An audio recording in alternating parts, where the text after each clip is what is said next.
Hello everyone, welcome to my channel study की 98। आज की इस क्लास में हम लोग देखेंगे बिहार फायरमैन प्रैक्टिस सेट 3 को देखेंगे, जो जीके जीएस का होगा और ये जो है बिल्कुल एग्जाम पैटर्न पर आधारित होगा। अगर आप प्रैक्टिस सेट 1 और 2 को नहीं देखें, 1 और 2 को नहीं देखें तो वो प्ले लिस्ट में होगा, वहाँ से जाकर के भी आप देख सकते हैं बिल्कुल।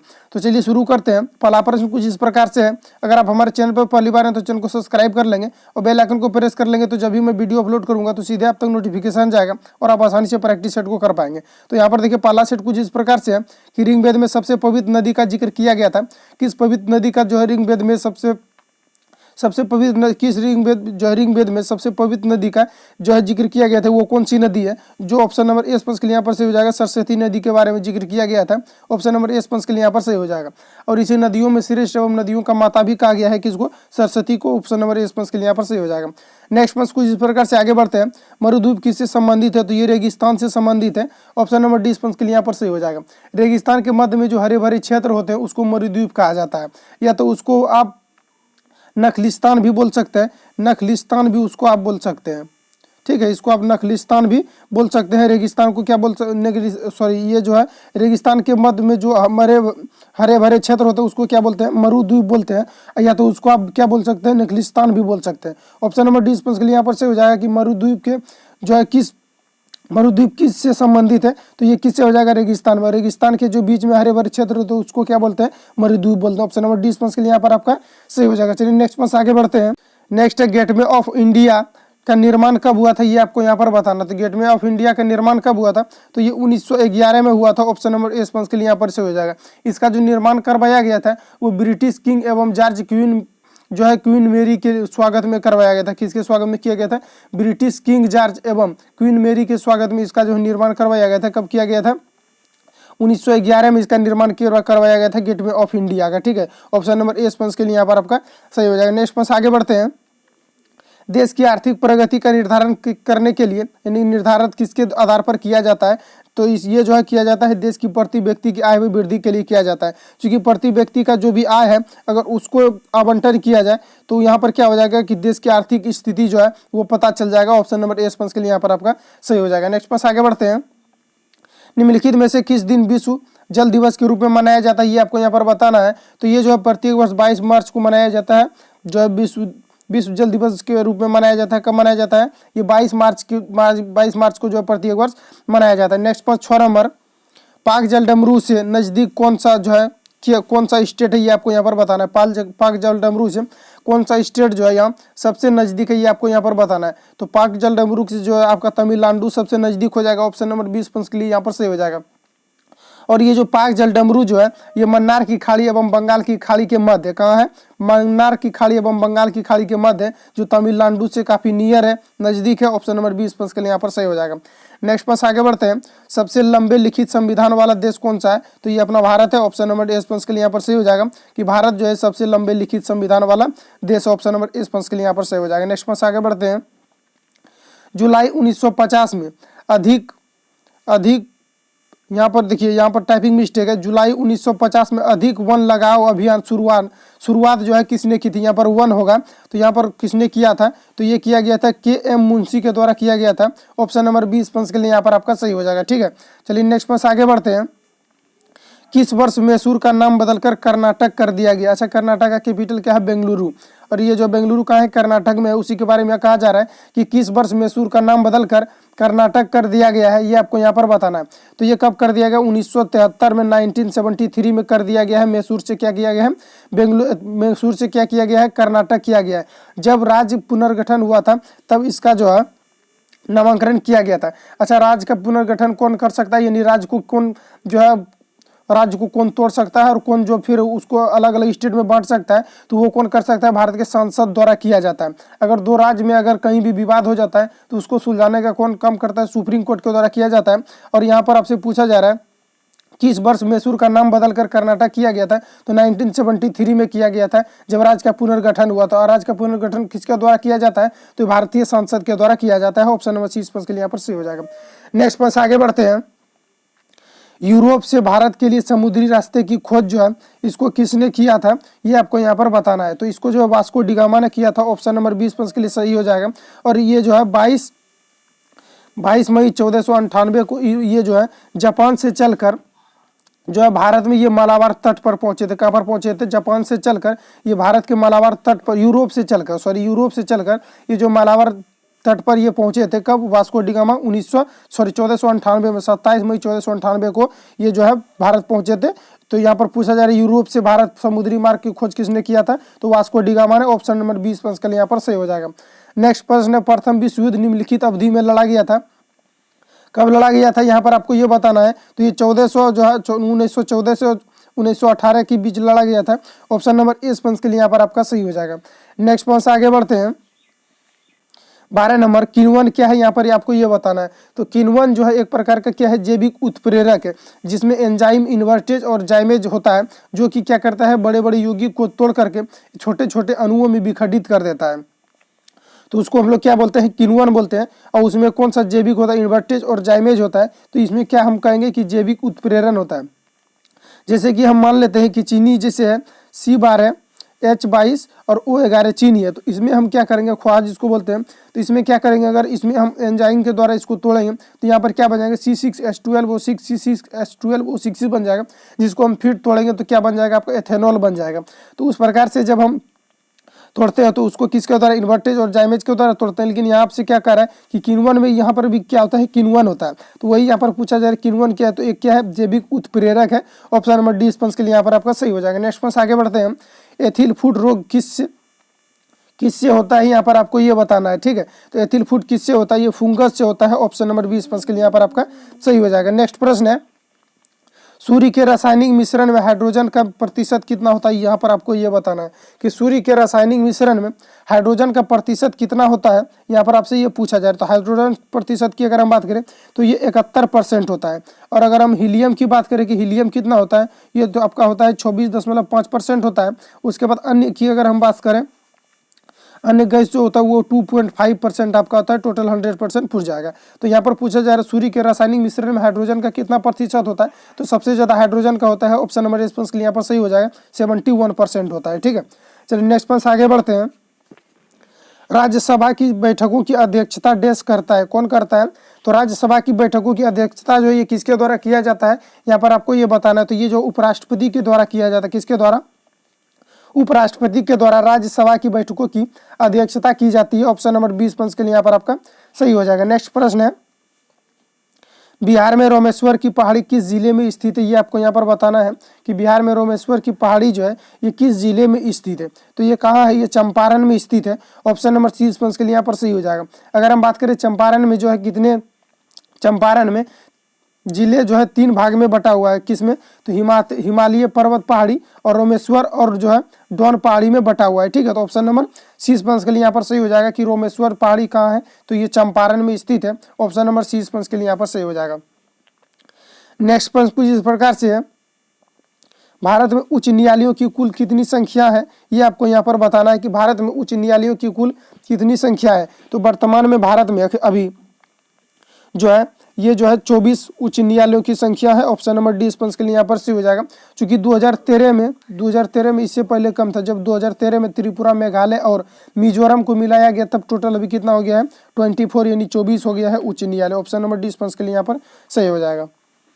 तो नेक्स्ट प्रश्न यहाँ 18 नंबर है। इसमें आपको यहाँ पर बताना है कि संक्षेप में UNDP का पूरा नाम क्या होगा? ये आपको यहाँ पर बताना है। तो इसका क्या हो जाएगा? इसका हो जाएगा यूनाइटेड नेशन डेवलपमेंट प्रोग्राम। क्या हो जाएगा? यूनाइटेड नेशन डेवलपमेंट प्रोग्राम हो जाएगा UNDP के full form. Option number A sponge के लिए आपका सही हो जाएगा। ठीक है, चलिए नेक्स्ट प्रश्न आगे बढ़ते हैं। भारतीय संविधान की 8वीं अनुसूची संबंधित है किससे? जो है 8वीं अनुसूची जो है संबंधित 8वीं अनुसूची में किसके बारे में चर्चा की गई है? ये आपको यहाँ पर बताना है। तो भारत की 8वीं अनुसूची में भाषाओं के बारे में जो है चर्चा किया गया है। ऑप्शन नंबर 30 प्रश्न के लिए यहाँ पर सही हो जाएगा। 8वीं अनुसूची में जो है भाषाओं के बारे में कहा गया है और यहाँ पर जो है 22 भाषाओं को मान्यता दिया गया है 8वीं अनुसूची में। ऑप्शन नंबर 30 प्रश्न के लिए यहाँ पर आपका सही हो जाएगा। अगर हम दल बदल की बात करें तो ये जो है 10वीं अनुसूची में लिखा हुआ है। ठीक है, तो ऑप्शन नंबर 30 प्रश्न के लिए यहाँ पर आपका सही हो जाएगा। नेक्स्ट कुछ इस प्रकार से, निम्नलिखित में से कौन सा एल्यूमिनियम का अयस्क नहीं है? ये आपको यहाँ पर बताना है। तो एल्यूमिनियम का कौन सा अयस्क नहीं है? तो ये जो है एल्यूमिनियम का मुख्य अयस्क क्या है? यहाँ पर एल्यूमिनियम का मुख्य अयस्क हो जाएगा आपका बॉक्साइट, कोरंडम, कार्योलाइट हो जाएगा।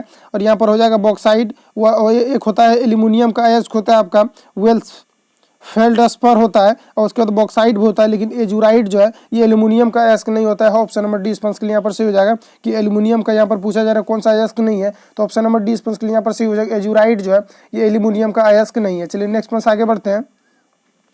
गोबर गैस में मुख्य रूप से पाई जाती है, गोबर गैस में क्या पाया जाता है, यानी बायोगैस जब बनाते हैं तो उसमें सबसे अधिक क्या पाया जाता है, इसमें मुख्य रूप से मीथेन पाया जाता है। ऑप्शन नंबर डी स्पंज के लिए यहाँ पर सही हो जाएगा, जिसे नेचुरल गैस भी बोलते हैं। ऑप्शन नंबर डी स्पंज के लिए यहाँ पर आपका सही हो जाएगा कि गोबर गैस में मुख्य रूप से क्या पाई जाती है, तो नेचुरल गैस यानी कि मीथेन पाया जाता है। चलिए नेक्स्ट प्रश्न आगे बढ़ते हैं। विद्युत धारा से लगी आग को बुझाने के लिए जल का प्रयोग नहीं किया जाना चाहिए, क्योंकि, यानी क्या होता है, तो इससे हो जाता है आपका, उससे क्या हो जाता है, इलेक्ट्रोक्यूशन हो जाता है। ऑप्शन नंबर ए स्पंज के लिए सही हो जाएगा, इसलिए नहीं बुझाया जाना चाहिए। चूंकि होता क्या है कि जब हम आग को मान लेते हैं कि बुझाते हैं, तो आग को चूंकि विद्युत जो जल होता है ये विद्युत का क्या होता है, सुचालक होता है। और जब हम जल से अगर हम आग को बुझाते हैं, आग जब इलेक्ट्रिक से जब आग लग जाती है, जब हम उसे जल से बुझाएंगे तो उससे क्या होगा कि इलेक्ट्रिक करंट जो है वो जल में क्या होगा, फ्लो होगा और हमारे तक पहुंच करके ये जो है हमको झटका लग सकता है। तो वहाँ पर जैसे हम पानी डाले, वहाँ से जो हमको झटका लगा, जो व्यक्ति को झटका लगा, उसको हम क्या बोलेंगे, इलेक्ट्रोक्यूशन बोलेंगे। ऑप्शन नंबर ए स्पंज के लिए यहाँ पर सही हो जाएगा कि विद्युत धारा से लगी आग को बुझाने के लिए जो नहीं बुझाया जाना चाहिए, क्योंकि इससे क्या होगा, उससे व्यक्ति की मृत्यु हो सकती है, यानी इलेक्ट्रोक्यूशन हो सकता है। ऑप्शन नंबर ए स्पंज के लिए यहाँ पर सही हो जाएगा। नेक्स्ट प्रश्न है, मनुष्य के मस्तिष्क का सबसे बड़ा भाग कौन सा है, ये आपको यहाँ पर बताना है। तो मनुष्य के मस्तिष्क का सबसे बड़ा भाग जो है ये परस मस्तिष्क होता है। ऑप्शन नंबर सी स्पंज के लिए यहाँ पर सही हो जाएगा, जो मनुष्य के मस्तिष्क का प्रमुख भाग होता है। ऑप्शन नंबर सी स्पंज के लिए यहाँ पर हो जाएगा, परस मस्तिष्क होता है। ठीक है, ऑप्शन नंबर सी स्पंज के लिए यहाँ पर सही हो जाएगा। नेक्स्ट प्रश्न इस प्रकार से, स्टील सिटी राउरकेला किस नदी के किनारे स्थित है, ये आपको यहाँ पर बताना है। तो ये किस नदी के किनारे स्थित है, स्टील सिटी राउरकेला। ये सबसे पहली बात कि ये कहाँ है, ये ओडिशा में है, और ओडिशा में है तो ये किस नदी के किनारे स्थित है, ये आपको यहाँ पर बताना है। ऑप्शन में दिया हुआ है महानदी, ब्राह्मणी, वैतरणी, और उसके बाद स्वर्ण रेखा दिया हुआ है, तो ये किस नदी के किनारे स्थित है, ये आपको यहाँ पर बताना है। तो ये आपका हो जाएगा ब्राह्मणी नदी के किनारे। ऑप्शन नंबर 20 के लिए यहाँ पर सही हो जाएगा कि स्टील सिटी जो है राउरकेला किस नदी के किनारे स्थित है, ब्राह्मणी नदी के किनारे स्थित है, और ये कहाँ है, ओडिशा में है। ठीक है, ऑप्शन नंबर यहाँ पर 20 के लिए आपका सही हो गया। नेक्स्ट प्रश्न इस प्रकार से, निम्नलिखित में से किस पदार्थ में ऊर्ध्वपातन होता है, ये आपको यहाँ पर बताना है। तो कपूर में ऊर्ध्वपातन होता है। ऑप्शन नंबर ए के लिए यहाँ पर सही हो जाएगा। ऊर्ध्वपातन करने का मतलब है कि कोई भी ठोस पदार्थ है उसको हम जलाते हैं, या कुछ भी आप किसी भी प्रक्रिया के द्वारा अगर आप उसको विघटित करते हैं तो वो क्या होगा, द्रव अवस्था में नहीं जाएगा, सीधे क्या होगा, वाष्प में परिवर्तित हो जाएगा। तो इस प्रकार से जो इसको हम क्या कहेंगे, ऊर्ध्वपातन कहेंगे। तो इसी प्रकार से यहाँ पर आपसे पूछा जा रहा है कि कपूर क्या है, तो ऊर्ध्वपातन के गुण को यह क्या करता है, प्रदर्शित करता है। चूंकि जब हम कपूर को जलाते हैं तो ये बिना द्रव अवस्था में गए सीधे वाष्प में परिवर्तित हो जाता है, जिसको हम क्या कहेंगे, ऊर्ध्वपातन कहेंगे। और एक पूछा, अगर वही ऊर्ध्वपातन जब वाष्प के रूप में परिवर्तित हो गया, अब इसको हम जब द्रव के रूप में अगर हम इसको करते हैं तो उसको क्या कहेंगे, संघनन प्रक्रिया, यानी कंडेंसेशन कहेंगे, उसको जब संघनित कर लेंगे। लेकिन यहाँ से पूछा जा रहा है कि किस पदार्थ में ऊर्ध्वपातन होता है, तो ऊर्ध्वपातन करने का मतलब है कि ये जो है कपूर है, इसको अगर हम जलाएंगे तो ये क्या होगा, सीधे वाष्प में परिवर्तित हो जाएगा, लेकिन जल में परिवर्तित नहीं होगा, तो उसको हम क्या कहेंगे, ऊर्ध्वपातन कहेंगे। तो मान लेते हैं कि ये बर्फ है, और बर्फ को जब हम वाष्प बनाएंगे तो सबसे पहले क्या होगा कि ये जल में परिवर्तित होगा, जल से फिर ये क्या होगा, वाष्प में परिवर्तित होगा। तो इसको हम जो है ऊर्ध्वपातन नहीं कर सकते, क्योंकि ठोस पदार्थ से सीधे कहाँ पर जाना चाहिए, वाष्प में परिवर्तित होना चाहिए। तो उस प्रकार से सिर्फ कपूर में होता है। ऑप्शन नंबर ए स्पंज के लिए यहाँ पर आपका सही हो जाएगा। नेक्स्ट प्रश्न आगे बढ़ते हैं। महाराज वीर का विक्रम हवाई अड्डा ये कहाँ पर स्थित है, ये आपको यहाँ पर बताना है कि महाराज वीर विक्रम हवाई अड्डा किस शहर में स्थित है। तो ये कहाँ है, तो ये अगरतला में स्थित है। ऑप्शन नंबर डी स्पंज के लिए यहाँ पर सही हो जाएगा कि ये जो है महाराज वीर विक्रम हवाई अड्डा कहाँ स्थित है, अगरतला में स्थित है। सारे जो एग्जाम पॉइंट ऑफ व्यू से काफी महत्वपूर्ण प्रश्न है, सारे को आपको जो ध्यान में रखना है, और अगर एक बार में नहीं होता तो वीडियो को दोबारा देखना है, या तो आप नोट डाउन कर सकते हैं। ये सारे जो एग्जाम पॉइंट ऑफ व्यू से काफी महत्वपूर्ण है। ठीक है, चलिए नेक्स्ट में इस प्रकार से, भारत की सबसे बड़ी नेशनल लाइब्रेरी कहाँ स्थित है, ये आपको यहाँ पर बताना है कि भारत की सबसे बड़ी नेशनल लाइब्रेरी कहाँ स्थित है। ये जो है कोलकाता में स्थित है। ऑप्शन नंबर डी स्पंज के लिए यहाँ पर सही हो जाएगा। जो बंगाल की क्या है, कैपिटल है कोलकाता, कोलकाता में स्थित है। अगर ये पूछा जाए कि भारत की सबसे बड़ा जो है जू कहाँ है, तो ये कहाँ पर हो जाएगा, आपका कोलकाता हो जाएगा। ऑप्शन नंबर डी स्पंज के लिए यहाँ पर सही हो जाएगा। यहाँ पर पूछा जा रहा है लाइब्रेरी कहाँ है, तो ये भी कहाँ है, ये आपके कोलकाता में सबसे बड़ा नेशनल लाइब्रेरी है भारत का। ऑप्शन नंबर डी स्पंज के लिए यहाँ पर सही हो जाएगा। नेक्स्ट प्रश्न है, अंतर्राष्ट्रीय ग्रामीण महिला दिवस निम्न में से किस दिन मनाया जाता है? तो ये कब मनाया जाता है? प्रत्येक वर्ष 15 अक्टूबर को मनाया जाता है। ऑप्शन नंबर सी स्पंज के लिए यहाँ पर सही हो जाएगा। अंतर्राष्ट्रीय ग्रामीण महिला दिवस प्रत्येक वर्ष मनाया जाता है। कब मनाया जाता है? ये मनाया जाता है 15 अक्टूबर को मनाया जाता है। ठीक है, ऑप्शन नंबर सी स्पंज के लिए यहाँ पर सही हो जाएगा। नेक्स्ट पंच आगे बढ़ते हैं। निम्नलिखित में से किस एक में विशिष्ट गुप्त ऊष्मा का सर्वोच्च मान होता है? तो यहाँ पर ऑप्शन दिया हुआ है कांच, तांबा, सीसा, जल। किस में होता है? यहाँ पर आपको ये बताना है कि किस में जो है सबसे अधिक ऊष्मा का सर्वोच्च मान होता है। सबसे ज्यादा होता है जल में, क्योंकि जल में क्या होता है? विशिष्ट गुप्त ऊष्मा होता है। और सबसे ज्यादा जो है जल में विशिष्ट गुप्त ऊष्मा होता है, क्योंकि सबसे हानिकारक कौन सी गैस होती है? यानी भाप होता है सबसे हानिकारक। वो जो है यानी आग से भी ज़्यादा क्या होता है? हानिकारक होता है। क्योंकि जल में क्या होता है कि विशिष्ट गुप्त ऊष्मा, जब हम जल को क्या करते हैं? गर्म करते हैं, तो उसमें क्या होता है? विशिष्ट गुप्त ऊष्मा होता है, जिसके कारण वो ज़्यादा हानिकारक होता है। और यहाँ पर पूछा जा रहा है कि विशिष्ट गुप्त ऊष्मा सर्वोच्च मान किस में होता है? तो ऑप्शन नंबर डी स्पंज के लिए यहाँ पर सी हो जाएगा। किस में होता है? तो जल में होता है। ठीक है, नेक्स्ट पर चलिए आगे बढ़ते हैं। 30 नंबर, निम्नलिखित में से कौन सा विटामिन जल में घुलनशील है? तो सबसे पहले आपको यहाँ पर ध्यान में रखना है कि वाटर सोलेबल जो है कौन कौन है और फेट सोलेबल कौन कौन है। तो फेट सोलेबल अगर वसा में हम घुलनशील की बात करें कि वसा में घुलनशील विटामिन कौन कौन से हैं, तो वसा में घुलनशील विटामिन ए, डी, और उसके बाद ई, उसके बाद के, इतना जो विटामिन है ये आपके वसा में घुलनशील है। उसके बाद हम वाटर की अगर बात करें कि जल में घुलनशील विटामिन कौन कौन से हैं, तो ये आपका हो जाएगा सी, एच और उसके बाद बी। ठीक है, अगर बी कॉम्प्लेक्स भी रहेगा तो उससे टेंशन नहीं लेना, बी कॉम्प्लेक्स का भी मतलब वही होता है। तो यहाँ पर देखिए वाटर सोलेबल कौन कौन हो जाएगा? CHB जो कि जल में घुलनशील है। और उसके बाद वसा में घुलनशील कौन कौन से हो जाएगा? विटामिन ए, डी, ई, के हो जाएगा। तो यहाँ आपसे क्या पूछा है? निम्नलिखित में से कौन सा विटामिन वसा में घुलनशील है? तो वसा में कितने विटामिन घुलनशील? ए, डी, ई, के क्या है? वसा में घुलनशील है। यहाँ पर क्या पूछा जा रहा है कि पानी में कौन सा विटामिन घुलनशील है? तो पानी में कौन कौन से घुलनशील है? CHB क्या है? पानी में घुलनशील है। तो यहाँ पर देखिए CHB किस में दिया हुआ है? तो ऑप्शन नंबर बी में देखिए बी दिया हुआ है। तो बी क्या है? ये क्या है? आपके पानी में घुलनशील है, यानी जल में घुलनशील है, वाटर सोलेबल है। तो ऑप्शन नंबर 20 स्पंज के लिए यहाँ पर सही हो जाएगा कि वसा में घुलनशील विटामिन कौन सी हो जाएगा? आपका बी। ऑप्शन नंबर 20 स्पंज के लिए यहाँ पर सही हो जाएगा। तो इतने अगर आप याद रखते हैं तो विटामिन से आपका कोई भी क्वेश्चन नहीं छूटेगा कि कौन से जो है किसमें घुलनशील होते हैं। तो आपको याद रखना है कि वसा में घुलनशील विटामिन कौन सी हो जाएगा? आपका ए, डी, ई, के। उसके बाद फेट सोलेबल यानी वसा में घुलनशील ए, डी, ई, के। और जल में कौन सा हो जाएगा? CHB कॉम्प्लेक्स यानी CHB हो जाएगा। तो ठीक है, तो यहाँ पर ऑप्शन नंबर 20 स्पंज के लिए यहाँ पर आपका सही हो जाएगा। तो आज इतने तक थे, मिलते हैं नेक्स्ट वीडियो के साथ। फिर अगर वीडियो हेल्पफुल लगता है तो चैनल को सब्सक्राइब करके बेल आइकन को प्रेस कर लेंगे, तो आपको नेक्स्ट वीडियो से जुड़ी नोटिफिकेशन मिलेगा, तो आप आसानी से सीख पाएंगे।